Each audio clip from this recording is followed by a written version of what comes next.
과연 이분들의 삶에는 법이 필요 없을까요? 박지훈 변호사 나오셨네요. 네, 안녕하세요. 시사통신관 오늘따라 어색한 박지훈 변호사입니다. 오늘따라 네, 김준우 변호사님 오셨어요. 네, 안녕하세요. 이번 주에 큰일이 있었더라고요. 네. 시사특공대 밖에 있는 주지원 작가님이 화요일 날 생일이었어요.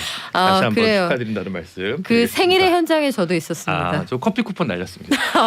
진짜? 정말. 그럼 제가 뭐가 돼요? 지금 날리세요, 빨리. 네. 커피 펑. 신인구 변호사도 오셨습니다. 안녕하세요. 네, 안녕하십니까. 저 신인규 변호사고요. 저는 두 번째 나와서 지금 조금 더 마음이 안정된 상태입니다. 저도 월요일 날 나와서 조금 마음이 그랬었는데 오늘 많이 안정됐습니다. 시사특공대 최고 인싸신 것 같아요. 주 2회 출연. 정상근 기자 다음인 것 같아요. 그쵸. 아유, 인싸인데 별 말씀을요. 오늘도 뉴스로 일단 우리 본격적으로 법대로 하기 전에 입장 좀 듣고 가야 될 것 같아요. 오전에 문재인 대통령이 좀처럼 분노 이런 단어를 사용하지 않는 분이잖아요. 근데 분노한다. 윤석열 후보에게 공개적으로 사과를 요구했어요. 이게 어제 나왔던 윤석열 후보의 인터뷰 내용에 대해서 문재인 정부의 그 적폐 청산을 하겠다. 만약에 당선이 되면 어제 그 발언에 대한 그 리액션인데 국민의힘 입장은 어떻습니까? 일단은 저는 그 문재인 대통령 발언을 보고서 정말 깜짝 놀랐습니다. 어떤 면에서요? 예를 들면 적폐라는 게 누적될 적자에다가 쌓인 패단의 패자 아니겠습니까? 어느 정부나 다 적폐라는 게 이어오고 고리를 끊어내려 노력은 하겠지만은 그게 또 안 끊어진 고리들은 계속 끊어내야 되는 노력을 해야 되는 거 아니겠습니까? 굉장히 원론적인 얘기를 했다고 보는데 거기에 대해서 발끈하는 모습을 보니 제 입장에서도 이거는 오히려 찔리는 사람이 더 발끈하는 거 아닌가라는 느낌이 들 정도였고요. 지금 저희 당에서도 입장이 나왔습니다만은 이게 또 현직 대통령 아니겠습니까? 국가 원수고요. 지금 대선을 27일 앞둔 이 시점에서 이런 식으로 공개 발언을 강하게 내신다는 거는 이건 명백한 선거 개입의 의혹을 받을 수밖에 없는 것이고 매우 부적절했다. 일단 이렇게 보고 있습니다. 매우 부적절한 사람은 매우 부적절한 인터뷰였다고 저는 생각이 들거든요. 어떤 면에서? 그 인터뷰가 그렇습니까? 없었어야죠. 어제 나온 윤석열 그렇죠. 후보의 인터뷰 그 그 내용이 인터뷰가 나왔는데도 대통령이 예 적폐청산 잘하시고요. 구속하고 싶으면 구속하세요라고 하겠습니까? 지금 어떤 일이 있어도 지금 청와대가 이 선거가 관련해서 얘기나 논평을 했던 적이 없어요. 사실상 거의 공식적인 첫 입장에 나온 건 논평입니다. 처음이죠. 그만큼 심각한 발언을 한 겁니다. 저는 저는 사실은 우리가 뭐 법적으로 얘기를 하더라도 뭐 헌법적으로 얘기한다 하더라도 기본적으로 무죄 추정의 원칙이고 그게 기본적인 원칙이거든요. 형사법 대원칙이고. 네. 근데 기본적으로 유죄라는 거잖아요. 다 잡아넣겠다라는. 그게 오히려 사적인 말도 사실 어렵지만 공적인 인터뷰를 했다라는 거는 지향점을 표시를 한 거거든요. 공적인 인터뷰에 조곤조곤 독립운동가 뭐 운운하면서 그런 부분에 대해서 그러면 예 적폐 청산하시고 나 잡아 넣으십시오라고 하는 게 맞나요? 이 선거라는 게 어쩌면 한 축제이긴 한데 이거를 갖고 어떤 대결의 장으로 지는 사람은 무조건 구속시키겠다, 수사를 하겠다 이렇게 공언하는 게 과연 이게 올바른 인터뷰인지 저는 이해하기 어렵네요. 사실 엄밀히 얘기하면 대선 이후에는 이제 국민 통합의 가치를 구현해야 되기 때문에 1, 2위 대선 후보는 이런 정도의 발언을 좀처럼 하는 게 적절하지는 않습니다. 그리고 엄밀하게 얘기하면 이제 박근혜 사법농단 뭐 수사 그 당시 윤석열 수사팀장이 특검했을 때 했지만 그게 문재인 대통령 취임 전 얘기예요. 사실 그렇죠. 이루어진 부분이 관계가 없어요. 그런 부분들을 보고 근데 뭐 본인 표현의 자유고 사상의 자유니까 근데 이게 정무적으로도 그렇게 바람직하지 않은 것 같은데 이거를 조금 오해가 있었다. 예를 들어 이런 정도로 로우키로 가지 않고 강경하게 지금 오늘 국민의힘에서 대차게 대응하는 부분이 저로서는 좀 이해는 가지 않습니다. 네, 신인규 변호사 오시면은 이거 물어보고 싶었는데 일단 대선 후보가 한 달이 안 남은 대선을 앞두고 뭔가 메시지를 강력하게 내는 데는 그럴 만한 정치적 계산이 있을 거 아니에요. 이게 득표 전략에 도움이 된다고 보셨을 텐데 누구 들으라고 하는 얘기예요? 구체적으로는? 저는요 이게 지금 아무리 대선을 앞두고 있지만 모든 걸 다 정치적으로 마치 프레임을 씌우듯이 하는 건 저는 일단 문제가 있다고 보고요. 제가 첫 번째 지적하고 싶은 것은 아무래도 윤석열 후보가 그 검찰 출신 아니겠습니까? 네. 그러니까 마치 검찰 공화국 뭐 정말 검찰이 무리한 수사를 해서 마치 죄 없는 사람도 죄를 씌워서 뒤집어서 감옥에 넣는다. 그러면서 또 하나는 이제 보복의 프레임이죠. 마치 선거에서 패배한 사람들에 대해서 뭔가 어떤 혐의를 씌워서 감옥을 보내겠다 이런 식으로 확대 재생산을 하고 있는데요. 저는 거기에 대해서는 명백하게 이건 끊어야 된다고 봅니다. 왜냐하면 그런 의도가 아니거든요. 그러니까 아까도 제가 처음에 서두에 말씀드렸다시피 죄가 있으면 사실 여당이나 야당이나 불문하고 죄는 죄일 뿐인 것이거든요. 진영에 따라서 다를 수가 없는 것입니다. 그러니까 그 부분에 대해서 명확하게 밝힐 것은 밝히고 아닌 것은 아닌 걸로 하는 것이 정의에 맞는 것이지 이렇게 돼버리면은 마치 윤석열 후보 후보가 대통령이 당선이 되면은 뭐 아무것도 그럼 하지 못하게끔 마치 미리 쉴드를 치는 듯한 그런 느낌도 사실 들거든요. 그러니까 저는 이거 원론적인 얘기를 밝힌 것이기 때문에 오늘도 이해찬 전 대표께서도 무슨 어딜 감이라는 말로써 아까 기사가 나간 걸 제가 봤는데 정말 좀 저는 너무 나가신 거라고 보고요. 그러면은 이제 앞으로 됐을 때는 어떤 죄에 대해서 수사를 못 하는 겁니까? 그러니까 그런 것이 아니잖아요. 그러니까 생각만 갖고 있으라고 이걸 왜 표명을 합니까? 이걸가 만약에 생방송이었다 그냥 나오지도 않지만 라디오 중에 했으면 이해도 해요. 뭐 방송 못 하니까 뭐 실수를 했을 수 있는데 이거 인터뷰한 거예요. 인터뷰하면 이런 발언 해도 되냐? 다 데스킹 거쳐가지고 중앙일보에서 냈던 거예요. 그러면 작심 발언을 보는 게 맞는 것 같고요. 더더군다나 본인 직책이 뭡니까? 검찰총장 했던 사람이에요. 일반 허경영 씨가 이런 얘기하면 뭐 그럴 수도 있다 이런 말이 맞는데 본인이 그렇게 수사를 했던 사람이 수사 책임자가 됐던 사람이 대통령 되면 하겠다?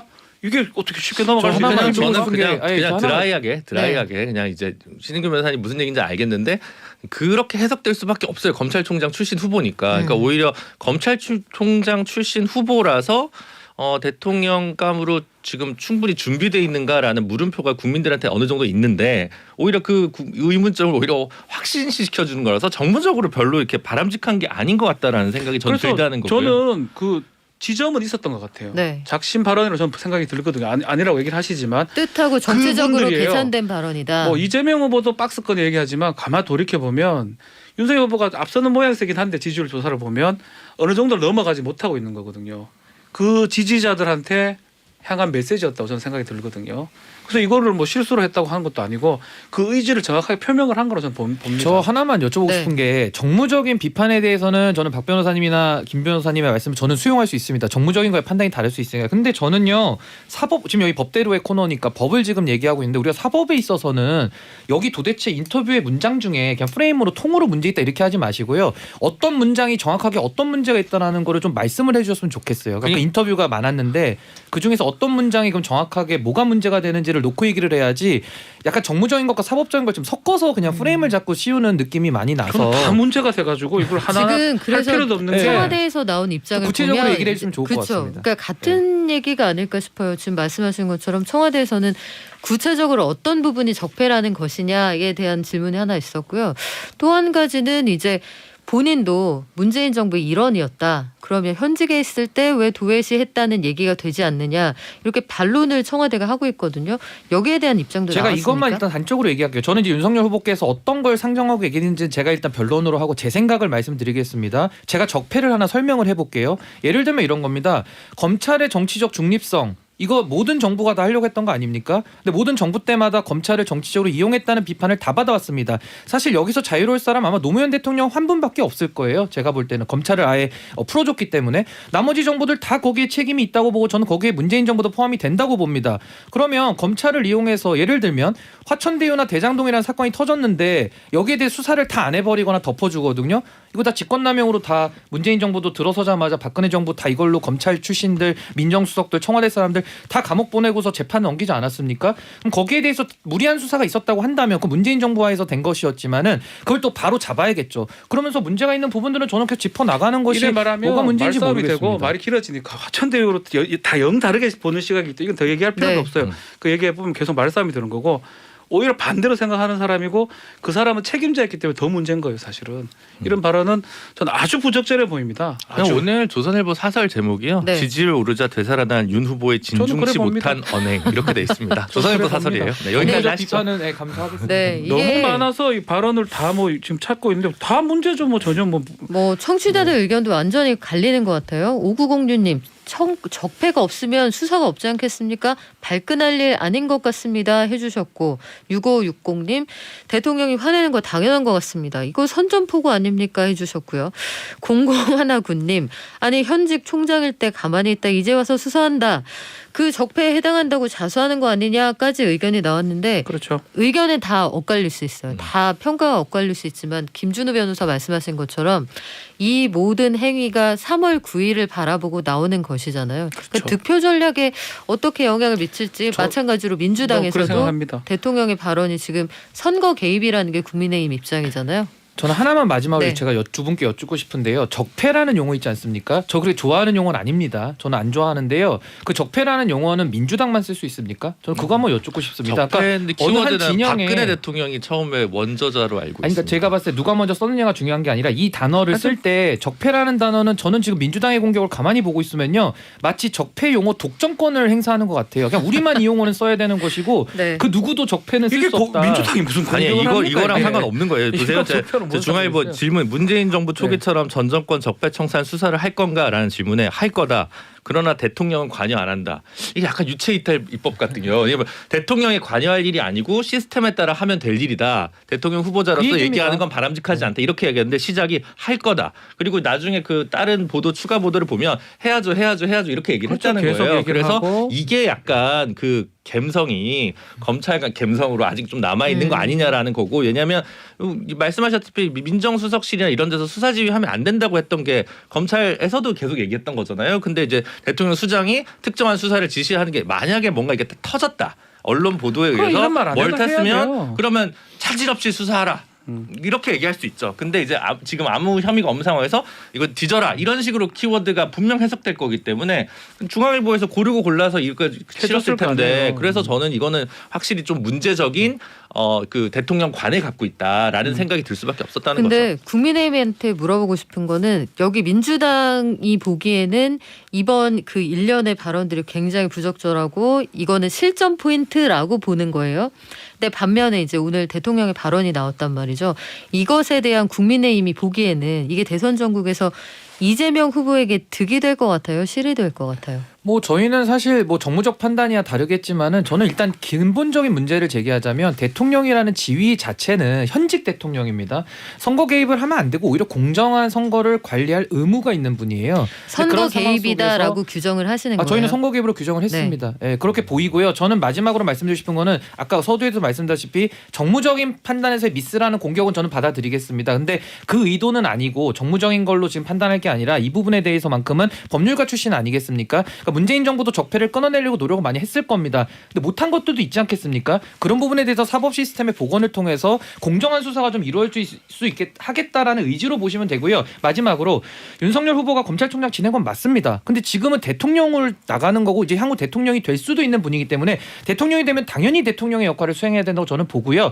우려하신 부분들은 저도 있어서는 안 된다고 보고 안 우려해요. 있으면 저도 비판할 겁니다. 그 지금 말한 것처럼 네. 그 선거 개입이라는 거는 그럼 본인 말을 해가지고 지지율이 떨어진다 이런 말이잖아요 결국은. 아니, 결국 그 뜻이잖아요 사실은. 이거는 뭐 여야 간의 입장이 명확하게 네. 갈릴 수밖에 없는 이슈인데 저는 김준우 변호사님한테 그거 하나 여쭤보고 싶어요. 지금 대선을 앞두고 양쪽에서 제일 공을 들이는 게 결국은 집토끼 말고 중원을 좀 더 넓혀가는 거잖아요. 그쵸. 소위 말하는 부동층을 어떻게 확보하느냐가 대선 승리의 전략일 텐데 네. 양쪽에서 나온 얘기 들어서 보면 이거는 각자 상대방 진영의 세를 결집하는 데도 상당한 영향을 미칠 거거든요. 그렇죠. 이게 이 시점에 왜 나오는 발언인지 이게 지금 정무적으로 맞는 건지 좀 양쪽 봐요. 일단 양당의 정책적 차이를 많이 서로 못 드러내고 있는 것 같아요. 예, 그 부분이 제일 큽니다. 왜냐하면 제일 큰 이슈가 코로나랑 부동산입니다.